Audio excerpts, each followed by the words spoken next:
Why do we dream of falling and flying? You know that heart-stopping dream where you're plummeting, and then its exact opposite, that incredible, freeing sensation of flight. It's something almost all of us experience. So let's dive in and figure out what's really going on. So, has this ever happened to you? You just jolt awake, your heart pounding, absolutely convinced that you are falling. It's such a specific feeling, isn't it? That terrifying lurch in the dark, and then the relief when you realize you're safe in bed. It feels so incredibly real. But what if it's not just some random nightmare? What if it's actually a message from your body, a story your mind is telling you, and even an echo of our shared human culture? To really get to the bottom of these powerful dreams, we're going to break it down into 3 different layers of meaning. We'll start with the body, with the physical signals it sends. Then, we'll get into the mind and the psychological stories it creates. And finally, we'll zoom out and look at the culture that gives these dreams their universal power. All right, first stop, the body's secret signal. You might be surprised to learn that this whole falling sensation often kicks off with something very real, a physical event that happens right as you're drifting off to sleep. It's called a hypnic jerk. Sometimes people call it a sleep start. You know that feeling, right?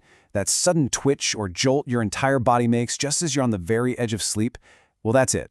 It's completely normal, totally harmless, but, and this is the important part, it's often the seed from which that entire falling dream grows. So here's what's actually happening. As you start to enter that first stage of sleep, the parts of your brain that handle movement and balance can get a little out of sync. Just for a second. That little mismatch can trigger that physical hypnic jerk. Now your brain, being the amazing storyteller it is, jolts awake a little and goes, "Whoa, what was that?" It needs an explanation for the jolt, so it instantly creates one. I must be falling. And of course that comes with a spike of anxiety, your heart starts racing, and the whole experience feels intensely, terrifyingly real. Okay, so the body provides the jolt. That's step 1. But how does the mind take that purely physical sensation and spin it into a meaningful story? Well, that brings us to our second layer, your mind's story. Psychologists have had a few different takes on this over the years. You've got someone like Freud, who believed our minds take these raw, physical feelings and basically re-tag them with an emotion, like anxiety about losing control. Then there's Jung, who saw dreams as these incredible symbolic self-portraits. For him, a dream about falling might represent a loss of stability in your waking life. Modern science looks at it a bit differently, as a kind of virtual reality. This embodied simulation is basically a safe space where our brain rehearses for real-world scenarios. So a falling dream could be a low-stakes way to practice responding to a threat, while a flying dream could be a way to experience and really cement feelings of power and freedom. But here's the thing. Our minds don't just invent these stories from scratch. They're actually pulling from this vast, shared library of cultural myths and symbols that we all kind of inherit.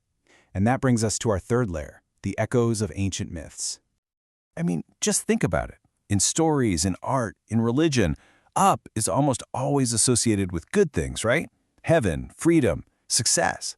And down is connected to danger, failure, even death. This idea is so deeply baked into our collective storytelling, and our dreams tap right into it. The myth of Icarus is the classic example of this. His flight is this amazing moment of liberation and ambition, but it's also a cautionary tale about the danger of overreaching. His fall is the direct consequence of his pride. But not all ascent is so risky. In the story of Jacob's ladder, going up isn't a test of ambition. It's a sacred connection. It's a bridge between the human and the divine, a symbol of destiny and communication. And it's a similar idea with the mirage or night journey in Islamic tradition. The ascent here is framed as a form of divine revelation. It's not about human ego at all. It's about spiritual elevation and enlightenment. It just goes to show how the meaning of up can change dramatically from a warning to a confirmation. Now, let's talk about a really important distinction to notice in your own dreams.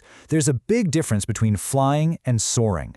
Flying often feels like, well, work. You're flopping your arms, trying to stay in the air. It's a test of your abilities, asking, can I keep myself up? Soaring, though, is effortless. You're just gliding, being carried by the wind. It signals a sense of integration, of being perfectly aligned with the currents. So think about it. In your dream, are you working hard to fly, or are you being carried? So how do we put all of this together? The body, the mind, and the culture, to understand our own dreams. Let's build a simple framework to help us out. This matrix is a great way to decode your dreams. It just looks at 2 things: the direction you're going, up or down, and how much control you feel like you have. So if you're moving up with a high degree of control, that could reflect a sense of mastery or freedom in your life. But going up with low control, well, that's the Icarus story, a potential warning about overreaching. On the flip side, going down with no control is that classic nightmare of panic and failure. But descending with control could be something else entirely, like a deliberate journey of self-discovery. Using this lens can turn a confusing dream into a really valuable moment of reflection. Ultimately, the big takeaway here is this: that dream of falling or flying isn't just one thing, it's a composite story. It starts with a simple signal from your body. It gets shaped by your own personal psychology and your current anxieties. And it's given its deep, universal meaning by our shared cultural history of what it means to go up or to go down. So the next time you have one of these dreams, try to remember that feeling of control. It's the key that can unlock the whole thing. Ask yourself this: were you falling, or were you perhaps being let go? Were you struggling to fly, or were you simply being carried? The answer might tell you a lot more than you think.